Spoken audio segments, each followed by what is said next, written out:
Congress is not in session today. In fact, they've gone home for the weekend, most members leaving Washington without any agreement on raising the debt ceiling.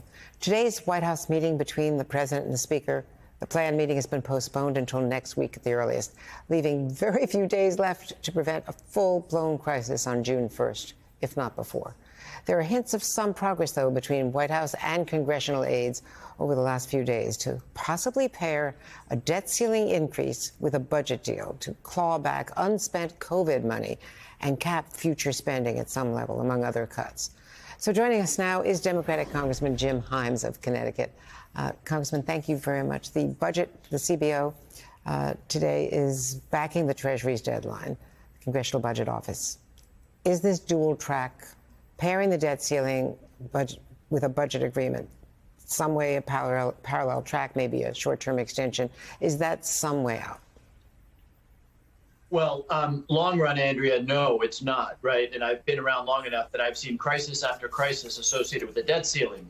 The debt ceiling, of course, is something that has been around for decades. It has never done anything at all to reduce the growth of American debt under Democratic presidents, under Republican presidents. But every couple of years, and by the way, it's only when you have a Republican majority in the House or the Senate and a Democratic president. It doesn't happen when you've got a Republican president. The Republicans decide that they will use it as a hostage-taking tool. So the right answer here in the long run, Andrea, is that we need to get rid of this grenade that gets put on the table every once in a while and be responsible and pass budgets that actually address the deficit over time. And I'm very worried about this because I just don't think that there is a deal that the Speaker of the House, Kevin McCarthy, can make with the President and the Senate, two Democratic entities, and take it back to his House majority and not put his speakership in jeopardy. So I must say, I hope the conversations are going on, but I'm not optimistic at this point. Well, let me play exactly what he had to say yesterday about all this. The staff has met the last 2 days. We think it's productive for the staff to meet again. I have not seen from there a seriousness of the White House that they want a deal. It seems like they want a default more than they want a deal. So to your point, you don't think he has enough running room with his caucus when he's got, just 4 or 5 votes to play with there? Well, I mean, what an irony that he said default. He was, remember, in the meeting with Schumer and McConnell and the president, he was the one guy in the room who did not take default off the table. McConnell said there under no circumstances will there be a default. And the reason, Andrea, he's not doing that is because he understands that he has leverage. Now, we should think about that, right? The leverage is if you don't do what I can't get past in normal course, I am going to blow up the global economy. And I would submit that that is just not a good way for either party to achieve aims that it can't accomplish under the normal course of legislation in the Congress. But the math on Kevin McCarthy is that let's imagine there's a deal to claw back unspent COVID funds. But the president is never going to agree to the trashing of all of the climate change measures that were passed in the IRA. So now Kevin McCarthy is in the very difficult role of going back to the Republican majority and saying, this is not anything like the deal that we passed in the House, but in order to avoid a catastrophe, you need to pass it. And the very next sentence after that is 20, 30, 40 Republicans saying, guess what? You're not speaker anymore.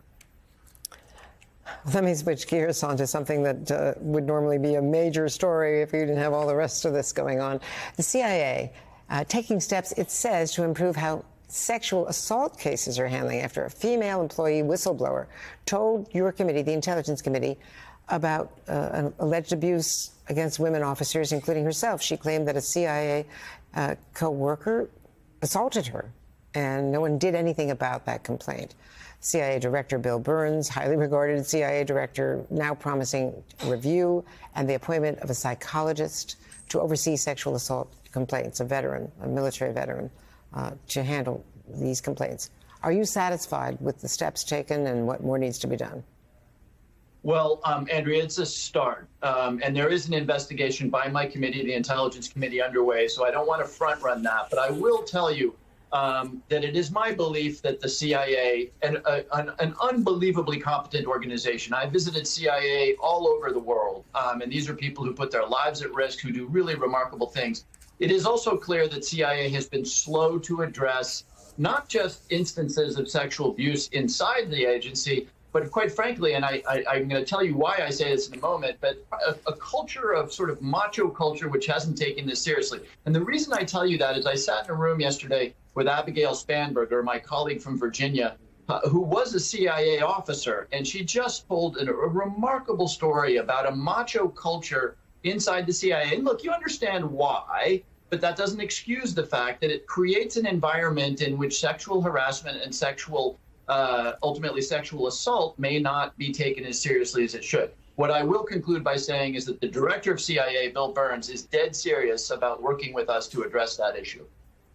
Well, thank you for that. We will stay on this. And of course, the person in charge of the whole intelligence community, 17 agencies, is Avril Haines, a woman. And so there is greater sensitivity to that now at the top levels. But thanks to you and your colleagues on the Intelligence Committee.